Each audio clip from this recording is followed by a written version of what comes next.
Bonjour à toutes et à tous, bienvenue sur les nouveaux chemins, on est ensemble jusqu'à 11h.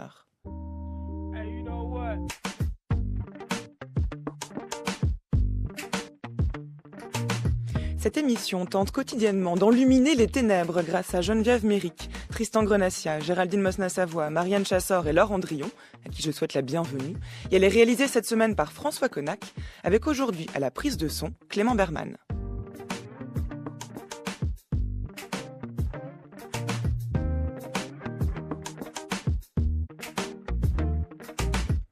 À 10h50, vous retrouverez comme tous les jours François Nudelman pour le journal de la philosophie. François qui recevra aujourd'hui Jean Grèche à propos de la traduction de la phénoménologie de la vie religieuse, un texte de Heidegger paru aux éditions Gallimard.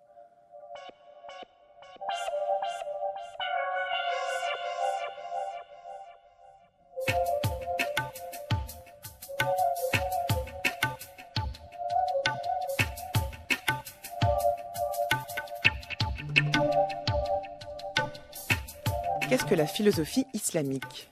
En quoi se distingue-t-elle de la philosophie arabe et est-elle autre chose qu'une philosophie de la religion islamique ? Le problème est que la réponse à ces questions implique une bonne connaissance non seulement de l'islam, entre hikmah et charia, c'est-à-dire entre sagesse cachée et édiction de normes sociales et juridiques, mais aussi de ce que la philosophie peut être plus de 1000 ans après Platon et bien avant le triomphe de la rationalité des Lumières.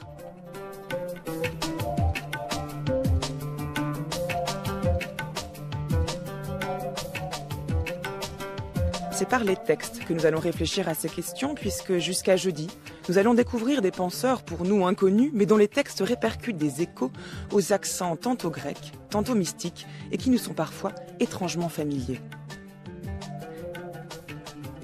Ces penseurs vécurent entre l'aube du premier millénaire et le crépuscule du XVIIe siècle.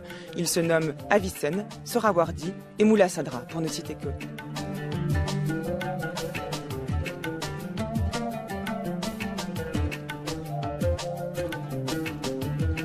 De Mullah Sadra, le philosophe du réel, nous parlerons demain. La pensée de l'âme d'Avicenne, ce sera mercredi et jeudi, c'est le sociologue Mohamed Sghir Janjar et le philosophe Ali Ben Maklouf qui viendront s'interroger sur le rôle de l'islam entre tradition et modernité à partir des éclats du printemps arabe. Mais aujourd'hui, c'est avec Sohrawardi, le philosophe de la lumière, le maître de l'illumination, que nous allons commencer cette semaine, avec devant et derrière les projecteurs, Christian Jambet, auteur entre autres d'un ouvrage indispensable et qui a contribué à donner vie à cette semaine. Qu'est-ce que la philosophie islamique qu'on trouve en folio essai ? La connaissance des textes exige des années d'efforts, d'études approfondies et bien sûr de recherche et de réflexion personnelle aussi. Alors comment peut-on suivre ceux qui prétendent avoir reçu le savoir et qui méprisent ce verset du Coran ? Au nom d'Allah le miséricordieux, tel homme ignorant se procure des discours futiles pour égarer les autres hors du chemin de Dieu et prendre celui-ci en dérision. Ceux-là subiront un châtiment ignominieux. Vraie est la parole du Tout-Puissant. Car nul n'a le droit de prétendre détenir la vérité ici-bas. Et même le calife Al-Mansour, il est sujet à l'erreur ? Le grand imam Malek disait en désignant le tombeau du prophète les mots suivants. Toute personne peut être interrogée ici-bas, excepté celui qui gît ici. Tenez encore, l'imam El-Shafi'i disait qu'une opinion, si vraie soit-elle, peut paraître erronée, alors qu'une opinion d'apparence erronée peut être vraie. Vous avez entendu ? Il lui a encore cloué le bec. Ce Boran n'est pas un auteur brillant. Pour contrer avec patience. Boran est bien plus rusé que vous ne le croyez, vous allez voir. Mais le Coran est pourtant clair. Vous cherchez à nous faire douter de la révélation. Tu sais sûrement ce que disait le prophète. Appliquez-vous. Si vous vous appliquez que vous atteignez la vérité, vous aurez deux parts. Si vous tombez dans l'erreur, vous aurez une part. Toute recherche mérite récompense. Dis, Seigneur, augmente ma science. Quelle science ? D'abord la foi.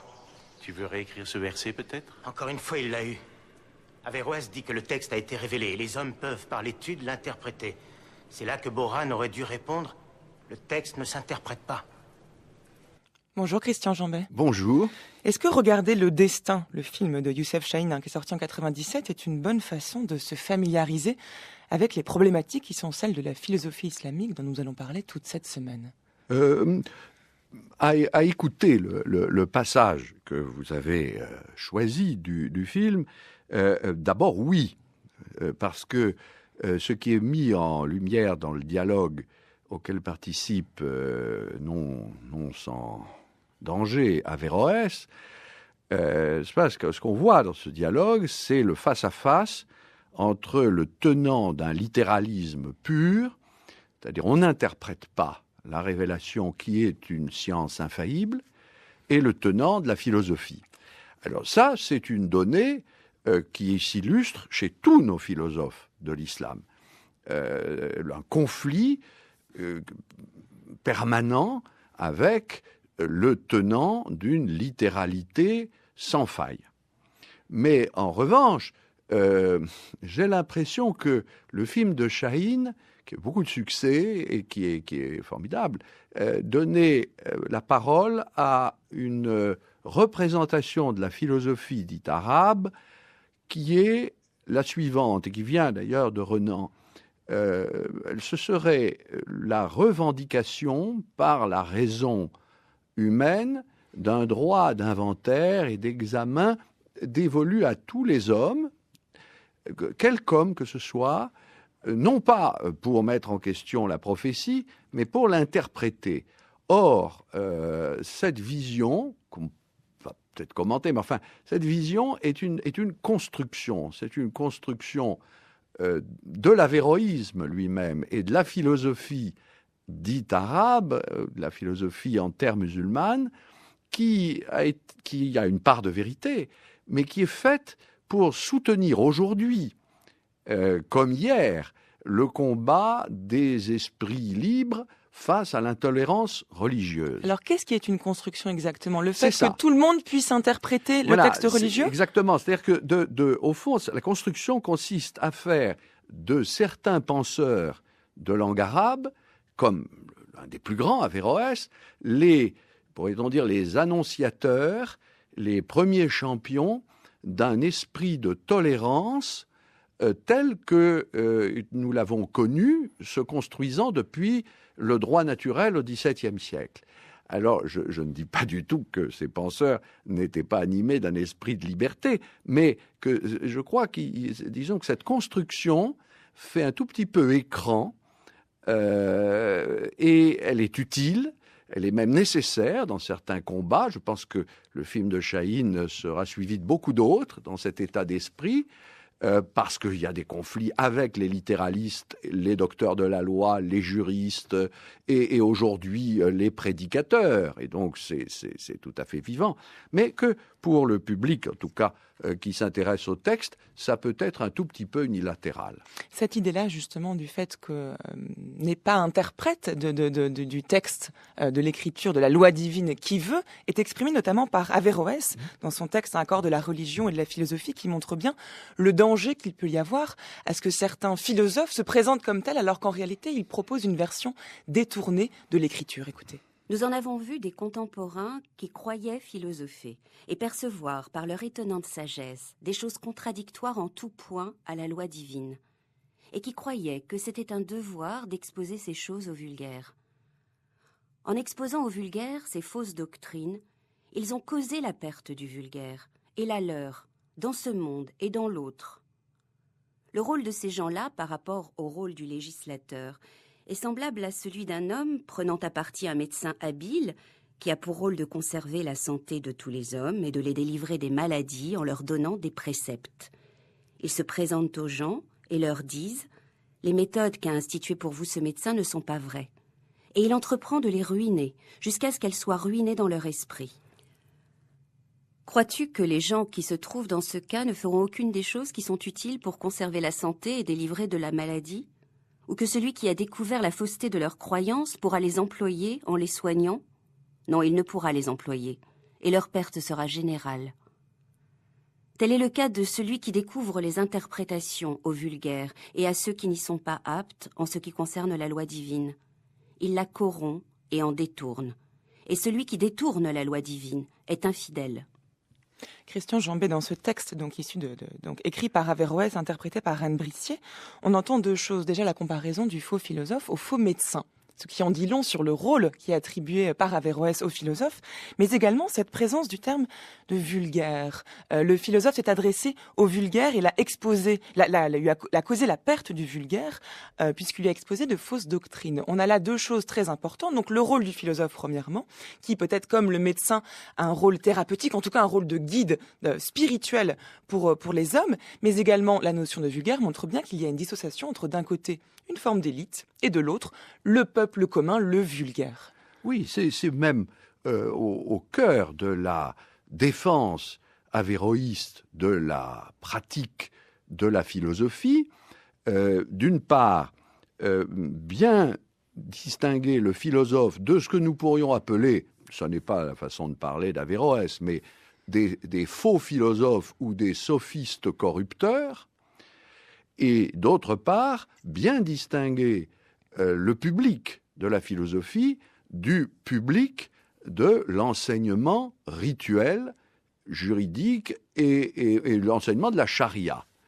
La philosophie est faite pour l'élite qui est capable de la comprendre parce qu'elle a cultivé suffisamment son intellect et d'autre part qu'elle n'est pas poussée aux exagérations. Parce que là, vous parlez de corruption. Le faux philosophe, disons l'homme, il a deux défauts. Premièrement, il n'est pas un vrai tenant de la vraie raison.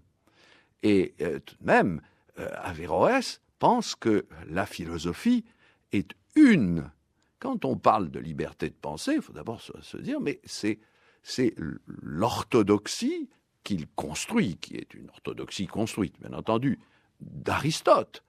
Ça n'est pas n'importe quoi. Donc le faux philosophe, c'est celui qui se fonde sur sa propre inventivité. Et puis d'autre part, c'est celui qui parle à ceux à qui il ne devrait pas parler. Parce que le bon médecin des âmes, le vrai thérapeute, c'est le prophète. C'est le prophète. Le peuple, pour être dans l'ordre, dans la paix, dans l'harmonie, n'a pas besoin de ces enseignements sophistiques qui le déçoivent. De ce point de vue, Averroès ne diffère pas beaucoup de Razali, un autre immense maître, Abou Hamid al-Razali, que pourtant il a bien sûr contesté parce que Razali mettait en question radicalement le pouvoir de la philosophie.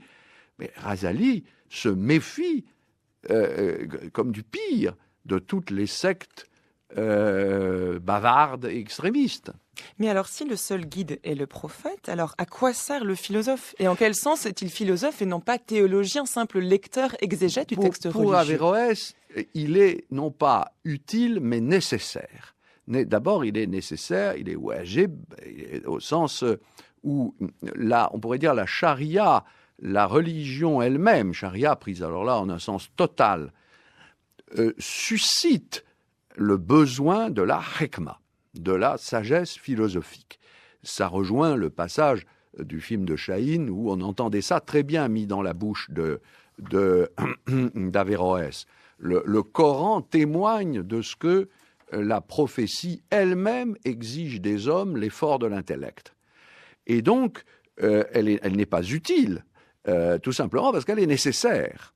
Elle n'est pas simplement surajoutée, elle fait partie du corps tout entier de la science religieuse authentique. Mais elle se distingue de la charia en ceci qu'elle est faite pour les hommes de l'intellect et non pas pour les hommes qui ont autre chose à faire qu'à cultiver leur intellect. Donc, comme vous le disiez, il y a le vulgaire, le commun, c'est-à-dire le tout venant des fidèles, et puis il y a ceux dont c'est, je ne dirais pas le métier, mais en tout cas le privilège de pouvoir pratiquer ce rapport à un savoir qui ne méprise alors en effet aucune espèce de forme de rationalité. Donc je rappelle que la charia, en fait, ça signifie le chemin pour respecter la loi de Dieu et qu'elle représente diverses normes doctrinales, sociales, culturelles, en tout cas autant de critères qui permettent de codifier les aspects à la fois publics et privés de la vie d'un musulman et surtout les interactions sociales. Alors qu'à l'inverse, la hikma, ce dont vous parlez, constitue cette sagesse plus occulte, plus peut-être seulement accessible à certaines personnes, qui justifie donc cette distinction entre le vulgaire et l'élite. Oui, alors à ceci près que chez Averroès, puisque là nous partions en effet de ce moment avéroïste tout à fait capital en Occident, pour Averroès, la hekma, la philosophie, quoique en effet ésotérique d'une certaine manière, puisqu'elle est réservée à l'élite, n'a pas la dimension mystique pour aller vite. J'ai tout de suite 30 objections qui viennent à l'esprit, mais n'a pas ce contenu ésotérico-mystique qui contredit la lettre et l'esprit d'Aristote à ses yeux. Autrement dit, il faut avoir d'une certaine manière purifié la sagesse philosophique de tout un tas d'aspects que l'on rencontre dans des philosophies déjà présentes en terre islamique et qui se signalaient aux yeux d'Averroès par leur défaut de rationalité, pour dire les choses simplement. Donc, ce schème général, on le retrouve partout, mais la hikma ésotérique, par opposition à une charia exotérique, ouverte à tous, n'a pas le même contenu, bien sûr, dans l'admirable construction de la science avéroïste et dans d'autres constructions de la science philosophique. Et ceci explique peut-être pourquoi, encore que ça reste une énigme historique, à mes yeux en tout cas, Averroès n'a pas eu de filiation en philosophie islamique. Il a eu un extraordinaire écho dans la philosophie juive et d'une certaine manière dans la philosophie chrétienne, si on peut parler ainsi, en suivant Étienne Gilson. Il y a un avéroïsme juif, il y a un avéroïsme chrétien et un anti-avéroïsme, et donc c'est matière à une extraordinaire efflorescence qui va jusqu'à nos jours. Nous sommes d'une certaine manière des héritiers d'Averroès, mais ça n'est pas le cas en terre d'islam, ce qui est peut-être un cas unique de très grands penseurs, très grands philosophes, qui n'est pas prophète en son pays. Mais alors encore une question, Christian Jambert, avant d'en venir au texte particulier de Sohrawardi, pour mettre à l'épreuve ce que nous disons de manière assez théorique. Vous avez parlé de science philosophique. En quel sens est-ce qu'on peut encore parler vraiment même de philosophie dès lors que cette activité qu'est la philosophie pour les penseurs dont nous allons parler cette semaine, est indissociablement liée à la religion, et elle est non seulement utile mais nécessaire, vous l'avez dit, et qu'on ne peut la penser indépendamment de toute forme de religion. En quoi est-ce que ce n'est pas simplement une forme de mysticisme, même si, vous l'avez dit, il y a cette importance de la raison, de la rationalité qui empêche de parler de mysticisme, mais en même temps, en quoi est-ce vraiment de la philosophie et pas simplement une forme de théologie, de réflexion sur le texte religieux? Bon, ce sont des systèmes philosophiques, et puis puisque nous allons parler de Sohrawardi, je prendrai un exemple concret, le plan d'un de ses plus importants ouvrages, qui malheureusement n'est pas traduit en langue occidentale, qui s'appelle le livre des promenades et entretiens, ou des carrefours et entretiens, comme on voudra, que Corbin a édité dans les œuvres philosophiques en arabe et en persan de Sohrawardi.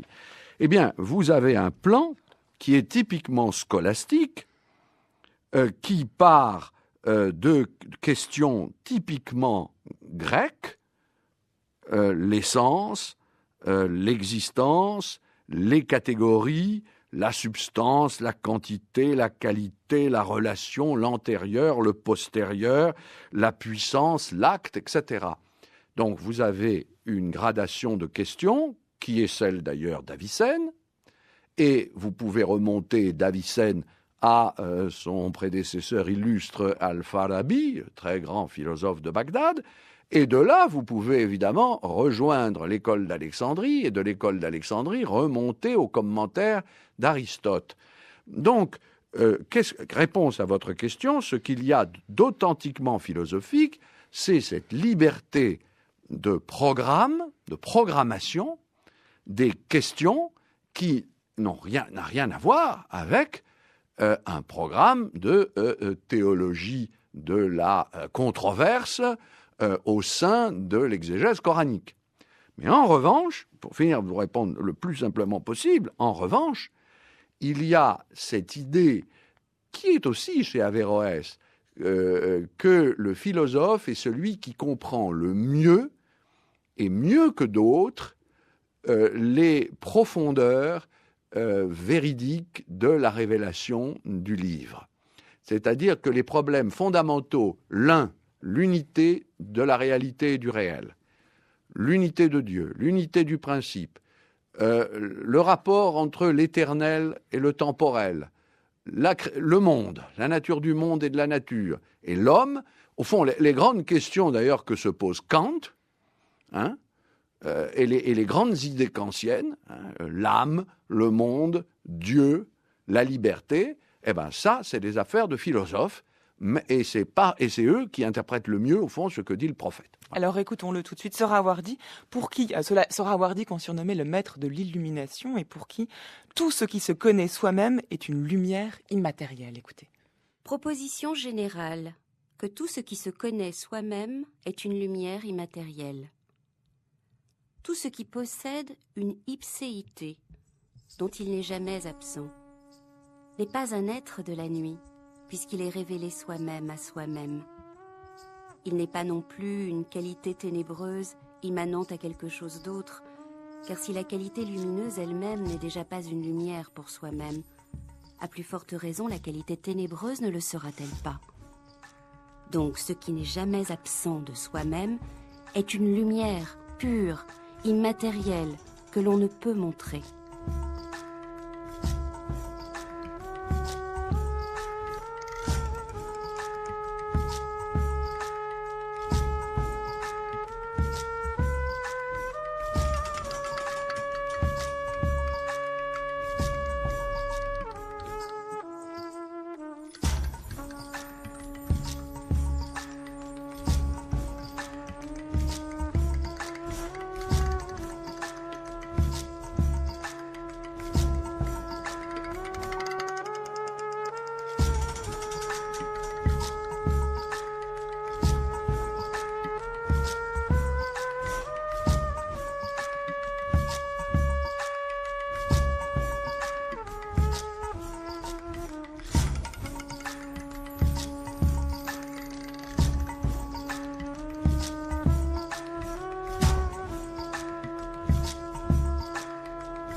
Jean Bessy, comme vous l'avez dit juste avant qu'on entende ce texte de Sohrawardi, donc interprété par Anne Brissier, le philosophe est celui qui, au fond, a le plus haut degré de compréhension du texte, et donc en cela, il se distinguerait peut-être des autres hommes c'est plutôt une question de degré qui distingue le philosophe des autres hommes qu'une question de nature. Donc si c'est celui qui a l'acuité intellectuelle la plus élevée qui lui permet de ressaisir le sens même de la révélation et du texte, de la loi divine, alors comment comprendre ce que Sohrawardi écrit, le fait que pour lui la réalité, le théâtre d'un conflit entre la ténèbre et la lumière, c'est ce qui était dit dans le texte qu'on a entendu, la ténèbre au singulier et la lumière. Et est-ce que c'est terme-là, le fait qu'il fasse de l'être en tant que tel une lumière, on va expliquer ce que ça veut dire dans un instant, est-ce que c'est uniquement une façon de transposer dans un autre langage, peut-être métaphorique, ou en tout cas qui n'est pas proprement théologique, ce qui est exprimé par ailleurs dans la théologie? Est-ce que c'est une entreprise de traduction, ou au contraire, est-ce que c'est une entreprise de précision, de transmission de l'idée divine en tant que telle? Vous voyez ce que je veux dire? Oui, je pense pas que ce soit une simple traduction métaphorique. Sinon, ce serait un jeu un peu futile, ou en tout cas qui aurait une part de futilité. Pour nous appuyer sur le passage qui a été si bien lu, Sohrawardi, donc c'est un homme qui est de notre XIIe siècle, Sohrawardi, à travers un vocabulaire qui peut nous sembler étrange, se réfère d'abord à l'expérience de la conscience et de la présence. Alors voilà des questions qui nous sont d'ailleurs familières. La lumière, ce qu'il appelle lumière, et qui est donc le nom même de l'acte d'exister, de l'existence comme telle, non distincte d'ailleurs des essences réelles, bref, de la réalité effective, ce qu'il appelle lumière, c'est ce qui a conscience de soi. Et ce qu'il appelle ténèbres, pour parler clairement, c'est tout ce qui est corporel, parce que, et d'ailleurs ça n'est pas dépourvu de rapport avec l'expérience, le corps c'est l'inconscient. C'est ce qui est inconscient, c'est-à-dire que c'est ce qui n'a pas de rapport réflexif à soi-même. La matière corporelle. Qui ne l'a pas encore ou qui ne peut pas l'avoir. Voilà. Cet objet n'a de réalité donc que dans la lumière. Donc la tasse que vous tenez devant vous, la tasse de café, n'a pas conscience d'elle-même. N'a pas conscience d'elle-même, mais moi j'ai conscience de cette tasse qui se révèle, se dévoile à ma perception, et tant qu'il y a ce rapport de perception entre elle et moi, le phénomène est vivant pour moi, et moi je suis vivant dans la perception du phénomène. Ce sont des choses qu'il a écrites, c'est pas moi qui surimpose cela. Il a écrit un court traité qui s'appelle le traité de l'homme intérieur, qui est en persan dans un traité de jeunesse. Il le dit très bien, il le dit aussi dans le livre de la sagesse orientale. Donc on part de quelque chose qui pourrait passer pour un subjectivisme radical, mais qui s'étend en effet jusqu'à Dieu. Si ce qui est vivant est toujours lumière pour soi-même, comme le disait le texte, c'est-à-dire un rapport réflexif de conscience et de présence à soi, alors on doit pouvoir remonter de degré de perception jusqu'à ce qu'il appelle lumière des lumières. Alors là, je rejoins votre suggestion.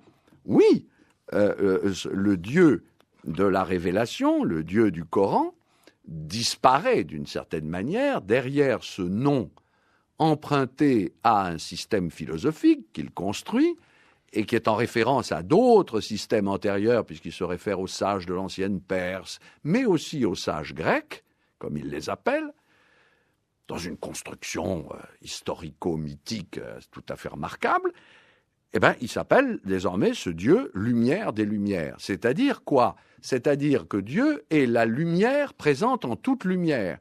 Et voilà pourquoi il dit, et c'est très important, que Dieu n'est pas ce qu'il y a de plus retiré, c'est ce qui est de plus apparent. Ça, évidemment, ça choque la conscience du fidèle lambda, puisque la transcendance de Dieu se transforme en immanence, pourrait-on dire radicale, en aveuglante présence. Et vous avez des disciples de Sohrawardi qui pousseront cette affaire de la lumière jusqu'à dire, je cite de mémoire un de ses disciples au XVIIe siècle, Mir Damad, qui dit « Qu'est-ce que la connaissance ?» La connaissance, nous ne pourrons pas la définir parce qu'elle est tellement aveuglante, nous savons tellement ce que c'est, que nous n'arrivons pas à la définir. Voilà, donc on passe ainsi d'un registre philosophique à un registre qu'on pourrait dire religieux, mais ou théologique en effet, mais au sein même de la philosophie. Mais alors d'un point de vue justement proprement philosophique, affirmer que l'être est lumière, que la lumière est l'être et que Dieu est la lumière des lumières, ne permet pas d'expliquer ou de justifier la présence de ces corps, la présence de ténèbres. Est-ce que les ténèbres sont des non-êtres ou est-ce que ce sont des objets que la lumière n'éclaire pas, puisque la lumière est à la fois ce qui est source et ce qui permet de voir autre chose. Comment expliquer ce statut-là de la ténèbre, des corps en tant que tels ? Alors, comment l'expliquer, comment le justifier ? D'abord, remarquons que nous avons affaire à une philosophie originale et que la philosophie de Sohrawardi a joué un rôle de coupure dans l'histoire de la philosophie en terre d'islam, en partie pour les raisons que vous venez de dire, c'est-à-dire l'insertion de dualitude ou d'une forme de dualité ou de dualisme qui d'ailleurs se réfère à la sagesse iranienne de l'ancien Iran. Il se réfère expressément au vocabulaire du mazdéisme, et ça a donc favorisé évidemment la fusion entre une philosophie essentiellement hellénique, nourrie d'Avicenne, et une philosophie nourrie de quelque chose qui était à la fois un platonisme dualiste ou une forme de dualisme platonisant, et de l'autre côté le dualisme typiquement persan. Quoique le mazdéisme ne soit pas un dualisme, n'entrons pas dans les détails. Mais là, c'est la dualité ou l'opposition de ce qui est corporel et de ce qui est spirituel. Il y a une tension qui est évidemment qui peut nous paraître, irrationnelle, entre ce qui est nuit et mort. Je reprends la très belle traduction que Corbin a proposée d'un mot arabe, ra'asek, ce qui porte en soi la nuit et la mort, c'est-à-dire ce qui est voué à l'évanescence, et ce qui en plus est l'ensemble du domaine des ténèbres physiques, mais aussi morales. C'est le domaine de l'oppression, c'est le domaine du mal. Et puis de l'autre côté, ce qui est libérateur, spirituel, transparent et purificateur, c'est-à-dire la lumière. Alors, ce combat ténèbres-lumière, et ça peut nous paraître étrange dans le cadre d'une philosophie cohérente. La réponse à votre question serait, je ne suis pas sûr qu'il arrive à engendrer les ténèbres. Je veux dire, à les justifier philosophiquement. Les ténèbres, c'est le miroir qui s'oppose aux lumières. Et donc là, on touche à quelque chose de spécifique à cette philosophie née dans l'Orient musulman, cette conscience du néant des choses matérielles et du fait qu'elles n'existent qu'au titre de miroir des choses spirituelles. Ça, c'est, voilà, là, on n'est plus dans les territoires de la vieille Europe. Les choses se divisent en ce qui est lumière et luminescence dans la réalité essentielle de soi-même, et ce qui n'est ni lumière ni luminescence dans la réalité essentielle de soi-même. Lumière et luminescence, ce que l'on entend par ces deux mots n'a qu'un seul et même sens, puisque je n'entends point désigner par lumière ce qui ne peut être regardé comme tel qu'en un sens métaphorique, par exemple la lumière par laquelle on signifie ce qui est évident pour l'intellect, bien que ce qu'il en est de cette évidence nous reconduise en fin de compte à cette lumière.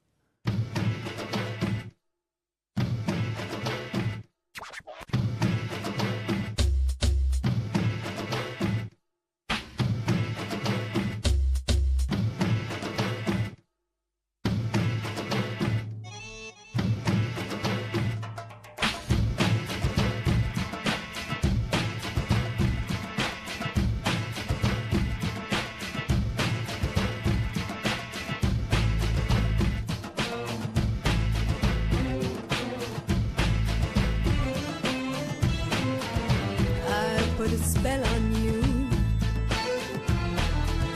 'cause you're mine. La la la la la la, you better stop the things you do. I ain't lying, la la la la la, I ain't lying.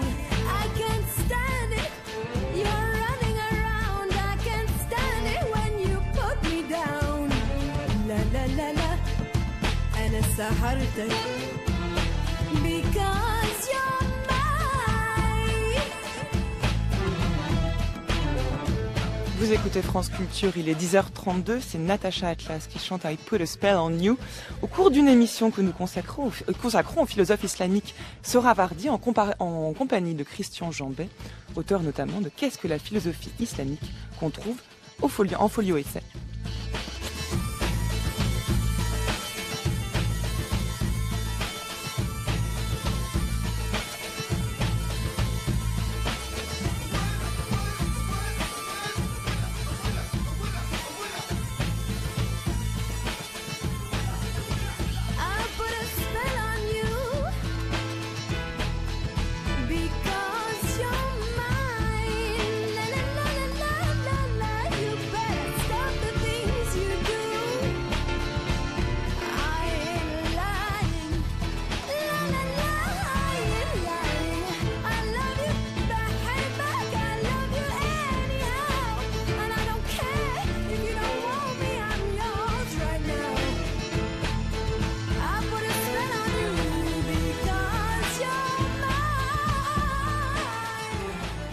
Christian Jambet, entre lumière et luminescence, dans le texte que j'ai lu juste avant qu'on entende Natacha Atlas, se situe un entre-deux. L'opposition entre lumière et ténèbres n'est pas frontale, elle n'est pas aussi tranchée que cela, puisqu'il y a ce que l'on appelle les barzaks. Alors je ne sais pas si je le prononce bien, mais les barzaks sont justement cet entre-deux, c'est-à-dire tout ce qui a une dimension spatiale et qui souffre d'une forme à la fois de pluralité, d'opacité interne qui font écran à l'effusion lumineuse. Cette forme de spiritualité corporelle qui fait que de la ténèbre à la lumière, il y a un passage en tout cas hypothétique ou possible, Christian Jambet. Oui, la ténèbre pure, c'est la matière première, celle qui est totalement informe et qui est donc invisible et même absolument pas assignable à quelque degré de réalité que ce soit. Alors le barzakh, c'est en effet l'écran. C'est une réalité enténébrée, comme il dit, c'est-à-dire chargée de de tous les mots que vous venez de rappeler. Multiplicité, précarité ontologique, déficience de toutes sortes, etc. De là, évidemment, la vision très pessimiste et même gnostique du corps et du monde des corps sensibles qui nous entourent. Mais en même temps, étant un écran, le corps réfléchit la lumière. Et alors, cette réflexion de la lumière se constitue d'abord, au degré même des corps, par ceci que chaque corps a une lumière qui le régit. Alors, c'est assez compliqué de saisir vraiment ce que veut dire Sohrawardi, parce que Sohrawardi ne veut pas entendre parler d'une composition entre la matière d'un corps et sa forme. Il n'est pas aristotélicien. Et dans ce sens, il y a une vraie rupture avec lui, avec le péripathétisme des écoles antérieures. Non, pour expliquer la vie, pour expliquer le mouvement, pour expliquer l'intellect, pour expliquer l'âme, il faut renoncer au modèle aristotélicien de la composition forme-matière, puissance-acte. La matière est une chose, la forme en est une autre. Et elle n'entre pas en composition, mais il y a cette relation très étrange de ce qui est matériel, Barzard, qui est un écran, et de ce qui vient à la fois se réfléchir sur cet écran, appelons ça la forme, et qui en même temps régit ce qui est matériel sans entrer en composition avec lui. Donc, on a une philosophie de la régence, du gouvernement, ou de la gouvernance des lumières sur des corps qui, sans ces lumières, seraient inexplicablement vivants. Notre corps ne peut rien faire par lui-même. Un corps ne peut pas engendrer par lui-même. Il ne peut pas par lui-même respirer, se nourrir, a fortiori, évidemment, avoir une activité politique ou autre. Un corps ne peut agir que par la lumière qui lui est conjointe. Alors, vous allez dire, c'est un système philosophique épouvantablement compliqué. Mais en fait, ce qui est passionnant dans cette affaire, c'est la manière dont ces lumières elles-mêmes ont besoin d'autres lumières. Les lumières régentes des corps, qui sont un peu nos âmes. Ces lumières dépendent de seigneurs, qu'il appelle les seigneurs de l'espèce. Il y a donc une lumière qui s'occupe cette fois-ci de toute l'espèce. Puis les seigneurs des espèces dépendent encore des agissements, pourrait-on dire, des expressions de lumière supérieure, qu'il appelle lumière victoriale ou victorieuse, et au sommet d'une lumière unique qui est la lumière divine.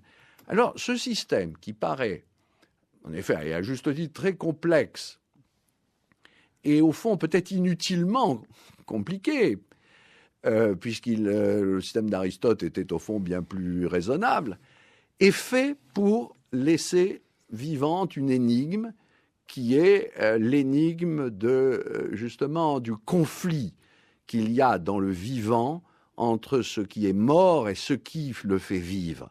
Au fond, c'est évidemment un sentiment qu'on pourrait dire gnostique qui anime notre auteur, un sentiment de déchirement spirituel qui s'appuie sur d'un côté l'aspect ombre, l'aspect ténèbres de la réalité, et en revanche l'autre aspect lumineux. Donc c'est une philosophie de ce point de vue à la fois peut-être, osons le dire, un peu maladroite dans sa construction et extraordinairement puissante dans sa capacité suggestive. Alors, est-elle vraiment maladroite? Je ne sais pas. Elle n'est pas aussi rationaliste, en effet, que celle d'Aristote, mais elle a justement cette spécificité qui la rend, je trouve, assez séduisante malgré tout, puisque parler de lumière et associer l'être, identifier l'être à la lumière, a une conséquence directe qui est presque d'ordre esthétique. Si les objets sont révélés par la lumière, alors le sentiment gnostique dont vous parlez est aussi le sentiment d'une forme de beauté du monde sensible. Absolument. Et c'est pour ça que dans le passage que vous aviez choisi, qui a été lu, Sohrawardi dit « La lumière, il ne faut pas la prendre au sens métaphorique, comme quand on dit « la lumière de la raison ». Quoique, ajoute-t-il, la lumière de la raison aussi est une lumière, et surtout elle. Mais c'est très concret, la lumière. Et donc, toutes les lumières, si j'ose dire, appartiennent à un seul et même registre. Et vous avez raison, la plus humble lumière qui se dépose sur l'écran, enfin qui se réfléchit sur l'écran et qui nous revient réflexivement à notre lumière à nous, qui est celle de l'âme et de la perception, est une lumière vivante. Donc si la matière et les corps ont une part ténébreuse, en revanche, tout ce qui est lumineux a une valeur divine, rien d'ici-bas de ce point de vue qui n'est d'une certaine manière une face esthétique.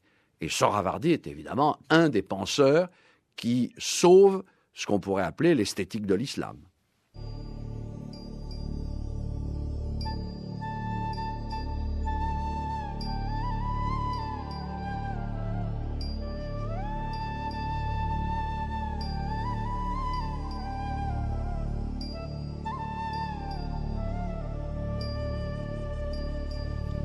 Lorsque de l'Esprit Saint, c'est-à-dire de l'aile droite de Gabriel, descend un rayon de lumière, ce rayon de lumière est le Verbe, que l'on appelle verbe mineur. Ne vois-tu pas que c'est cela même que Dieu signifie en disant « le Verbe de ceux qui sont incroyants est le Verbe d'en bas », tandis que le Verbe de Dieu est le plus haut Verbe d'en haut. Car les incroyants ont eux aussi un verbe, bien que leur verbe soit un écho, un mélange, parce que eux aussi ont l'âme. Et de l'aile gauche de Gabriel, celle qui comporte une certaine mesure de ténèbres, une ombre descend. Et c'est de cette ombre que provient le monde du mirage et de l'illusion. Comme le dit cette sentence de notre prophète, Dieu a créé les créatures dans les ténèbres, puis il a répandu sur elles de sa lumière.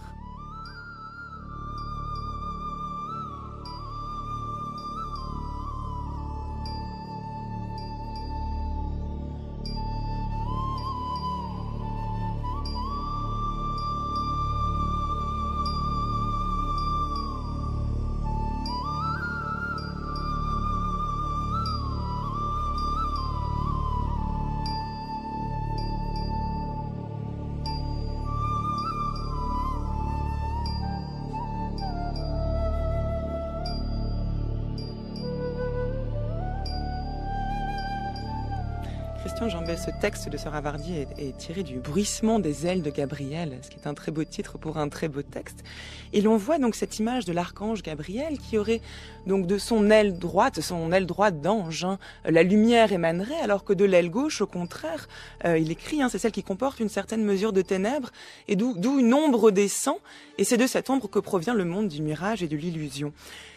Cette fonction de l'archange Gabriel pour expliquer d'un côté la lumière et de l'autre les ténèbres s'exprime également par cette importance du verbe, la distinction qu'on a dans ce texte entre le verbe mineur ou le verbe d'en bas et le verbe d'en haut. Quel lien entre... est-ce que la figure de l'archange est utilisée pour essayer d'associer entre elles d'un côté la lumière et de l'autre le verbe, puisque c'est la discussion que tu as eue au début d'émission, Sohravardi est avant tout, en tout cas, il est philosophe, il n'est pas seulement l'interprète de la Révolution. Donc on ne peut pas simplement parler de lumière en évacuant le verbe avec un V majuscule. Et est-ce que peut-être la figure de l'archange Gabriel est le moyen de faire se rejoindre ces deux dimensions que sont la lumière et le verbe? Qu'en pensez-vous?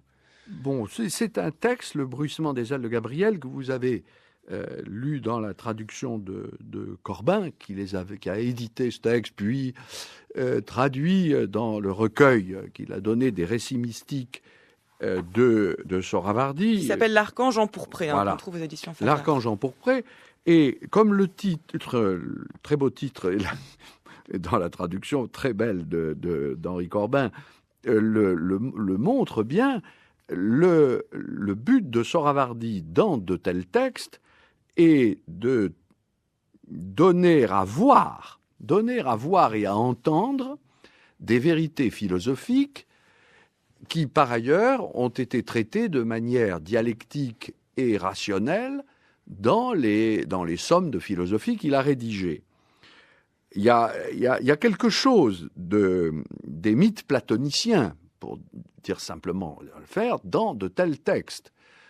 Une fonction analogue, en tout cas. Et c'est ça qui fait à la fois la force et puis la difficulté. Alors Gabriel, et c'est l'archange Gabriel, est un archange bien conçu selon, pourrait-on dire, les hiérarchies angéliques parfaitement reçues en terre d'islam, et il est l'archange de la révélation, selon toute foi musulmane bien conçue. il est celui qui dicte aux prophètes et qui se montre aussi aux prophètes. Et donc là, il y a une dimension religieuse que tout musulman peut comprendre. Je pense aux lecteurs de Sohrawardi et à ses auditeurs. C'est la vision de l'ange couvrant tout l'horizon. Dans ces visions que le prophète avait, il y a certaines visions où l'ange s'étend de l'Orient jusqu'à l'Occident. Alors, d'autre part, il est l'intelligence agente, Gabriel. Donc, il y a une homologation, déjà, avec une notion philosophique qui est l'intellect agent qui produit l'illumination sur toutes les intelligences humaines. Et enfin, ici, il est un verbe. Alors, le mot verbe traduit aussi bien une notion grecque, c'est le logos spermatikos des stoïciens. Alors, évidemment, verbe kalima et logos, ça va très bien ensemble, c'est une bonne traduction. Il est donc un logos, mais il est aussi un verbe au sens, j'ai envie de dire, tout sémitique du mot kalima, c'est-à-dire les verbes au sens de la parole. Il est une expression angélique de la parole divine. Alors voilà, donc il faudrait maintenant faire la synthèse de toutes ces données. Et puis il y a ce que vous avez mis parfaitement en lumière, en effet, c'est que cet archange est le donateur des formes, comme il l'appelle, après d'autres. Il est l'intellect agent, mais il est aussi l'archange qui, au fond, est délégué à la gestion de l'ensemble du monde de la nature. Et donc, c'est de lui que procède aussi bien la lumière que la ténèbre. Comment procède la ténèbre? Vous, l'image des deux ailes, voilà. L'une qui renvoie la lumière et l'autre la ténèbre. Et là, comme ce que j'essaye d'expliquer de manière besogneuse et pénible, j'en ai bien conscience. Détrompez-vous. Et donné de manière splendide dans cette image des deux ailes, c'est-à-dire d'un côté une irradiation de lumière et de l'autre côté l'ombre de l'aile.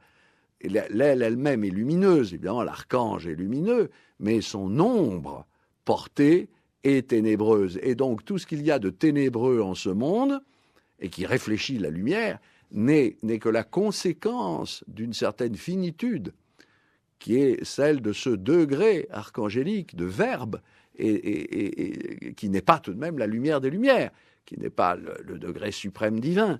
Et donc, il y a là comme un drame, une dramaturgie qui fait que dans la création elle-même, il y a une part d'ombre. Suppose d'ombre sa morne moitié, comme dirait Valérie.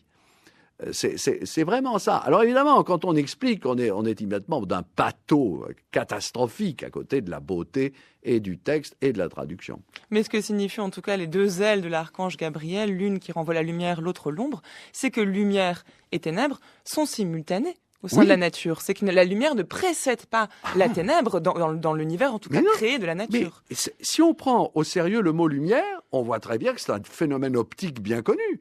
Si vous vous placez dans la lumière, sauf à être...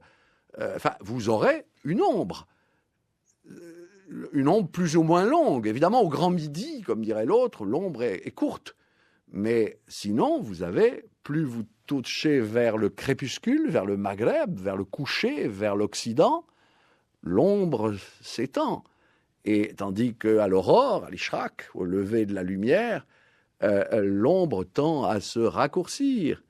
Donc on a là toute une typologie qui permet de comprendre aussi le mot illumination, Ishraq, lever de l'aurore, etc. C'est une typologie en images. Reste à savoir si l'on peut connaître la vitesse de la lumière, comme le chantent les Stones.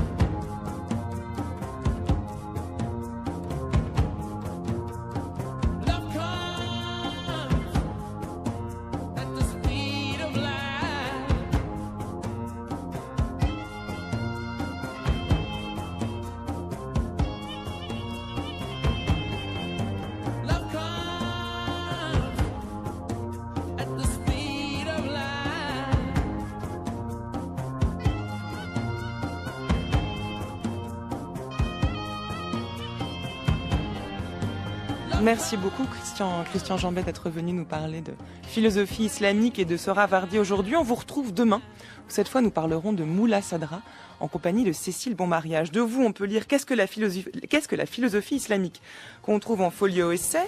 De Sohrawardi, le livre de la sagesse orientale est également disponible en folio essai. Et bon, quand même, citons-le, de Henri Corbin, En islam iranien. C'est en 2 volumes, l'aspect spirituel et philosophique. Sohrawardi, les platoniciens de Perse. Et ça, on trouve ça en tel Gallimard. Il est 10h50, dans 10 secondes en tout cas, et 10h50, c'est l'heure comme tous les jours du journal de la philosophie avec vous, François Nodelman. Bonjour François. Bonjour Adèle, on va rester dans la religion ce matin. En effet, avec Heidegger, avant d'être un des philosophes les plus discutés du XXe siècle, Heidegger enseigna selon les vœux de son maître Husserl et se consacra aux phénomènes religieux. Ses cours sont la préhistoire d'une philosophie qui trouvera bientôt son propre chemin. Jean Grèche a traduit ses 3 premiers textes, Martin Heidegger, Phénoménologie de la vie religieuse chez Gallimard.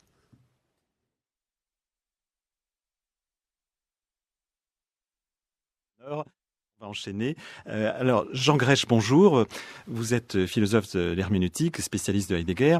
Alors, ces 3 cours sont, je disais, un peu comme la préhistoire de la pensée de Heidegger, même s'il faut les lire quand même pour ce qu'ils sont, c'est-à-dire ceux d'un apprenti philosophe qui a une mission donnée par son maître Husserl. Oui, exactement. Donc, on pourrait même dire que Heidegger s'est occupé de ce chantier de manière un peu accidentelle, puisque Husserl, son maître, qui se réservait le travail de fondation de cette nouvelle conception de la philosophie, qu'il appelait la phénoménologie, cherchait, si j'ose dire, des agents traitants dans toutes sortes de disciplines, les mathématiques, l'histoire, et aussi la philosophie de la religion, qui à l'époque était une discipline relativement nouvelle, mais en plein essor. En 1918, Rudolf Otto avait publié son célèbre best-seller « Le Sacré ». Et Husserl avait en fait un disciple qui s'occupait de ce chantier, mais qui est mort sur le front de la guerre, les premières semaines de la guerre. Et donc le poste était vacant. Edith Stein, qui à l'époque était son assistante, disait alors à Husserl, mais vous savez, il y a le jeune Heidegger, pourquoi vous ne lui confiez pas ce chantier ? C'est ce que Husserl a fait. Heidegger lui-même partait au front à Verdun et il emmenait dans sa besace quelques ouvrages Lesquels, vous savez ? Oui, entre autres Thérèse d'Avila, Bernard de Clairvaux, du côté religieux, Le Sacré de Rudolf Otto, Schleiermacher, les discours sur la religion, etc. Et il commençait à prendre des notes et de retour de la guerre, il était censé donner un cours d'introduction à la phénoménologie de la religion, mais il s'agissait en l'occurrence d'un cours sur la mystique médiévale. Ce cours n'a pas été donné parce que Heidegger, d'entrée de jeu, était écartelé entre 2 désirs. D'un côté, respecter le contrat de travail que lui avait confié son maître Husserl. De l'autre côté, il y avait déjà une sorte de rivalité naissante. Lui voulait aussi apparaître comme un fondateur de la phénoménologie. Oui. Alors, avant d'entrer justement dans cette distance de Heidegger par rapport à Husserl, on devrait peut-être dire ce que c'est qu'une phénoménologie de la vie religieuse. Parce que, bon, on est bien effectivement à côté de la théologie, mais malgré tout, ce démarquage de philosophie à phénoménologie nous pose une question. Qu'est-ce que c'est que la phénoménologie, ici, appliquée à la vie religieuse ? Donc, il y a 2 mots qui sont importants. Phénoménologie, bien sûr, et l'autre mot, c'est la vie. Oui. Heidegger, à l'époque, définissait la phénoménologie comme la science originelle de la vie.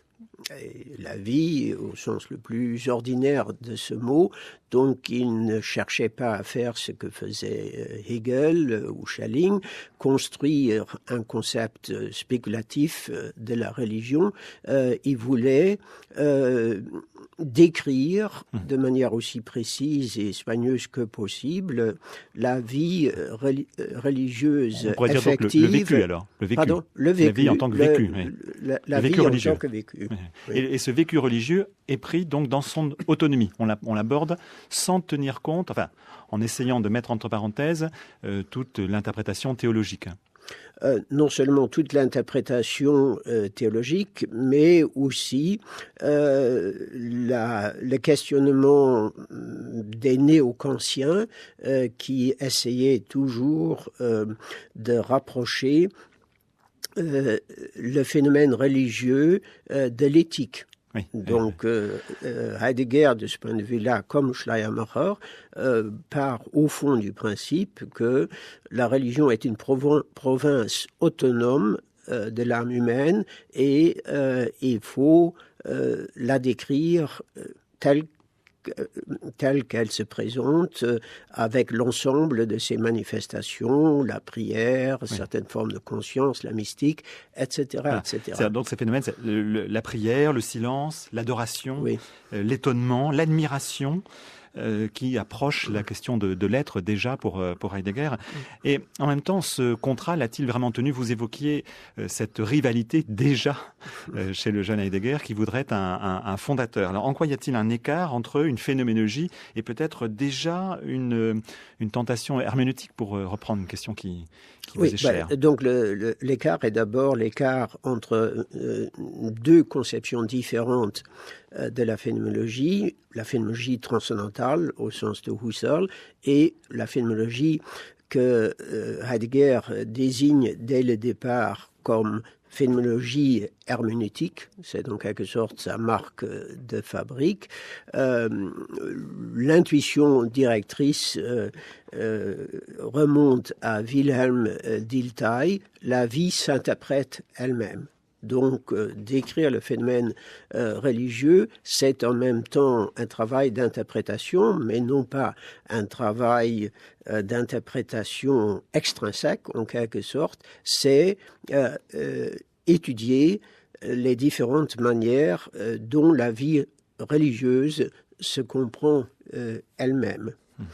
Alors, après, en effet, Heidegger sera amené à se poser des questions d'ordre ontologique sur le sens d'être.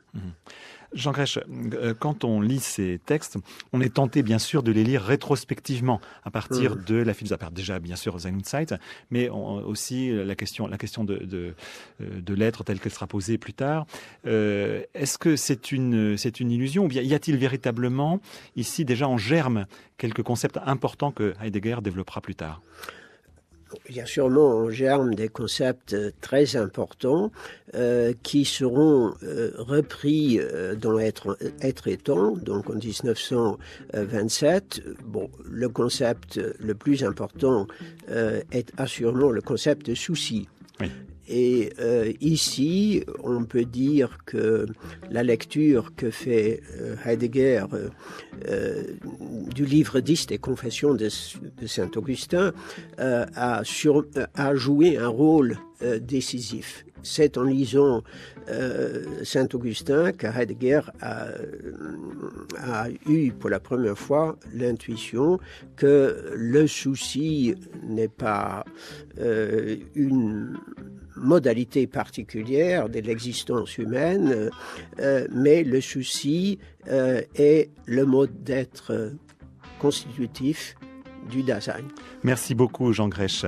Donc, je recommande la lecture bien sûr de ce Phénoménologie de la vie religieuse par Martin Heidegger, paru aux éditions Gallimard. Vous pouvez retrouver le journal de la philosophie et le podcaster sur le site de franceculture.fr. Merci François, merci Jean Grech, merci Christian Jambet. Ainsi s'achève les nouveaux chemins. Mais pas d'inquiétude, on se retrouve demain pour la suite de notre semaine consacrée à la philosophie islamique. Demain, je recevrai Cécile Bonmariage et Christian Jambet à nouveau pour vous parler de Moula Sadra, grand lecteur de ce Ravardi qui distingue le réel des réalités. Pour réécouter cette émission, rendez-vous sur le site internet de France Culture, franceculture.fr à la page des nouveaux chemins. Vous trouverez également toutes les indications bibliographiques et musicales concernant l'émission du jour et vous pourrez aussi réécouter cette émission en ligne ainsi que la télécharger, la podcaster pour l'écouter où vous voulez, quand vous voulez.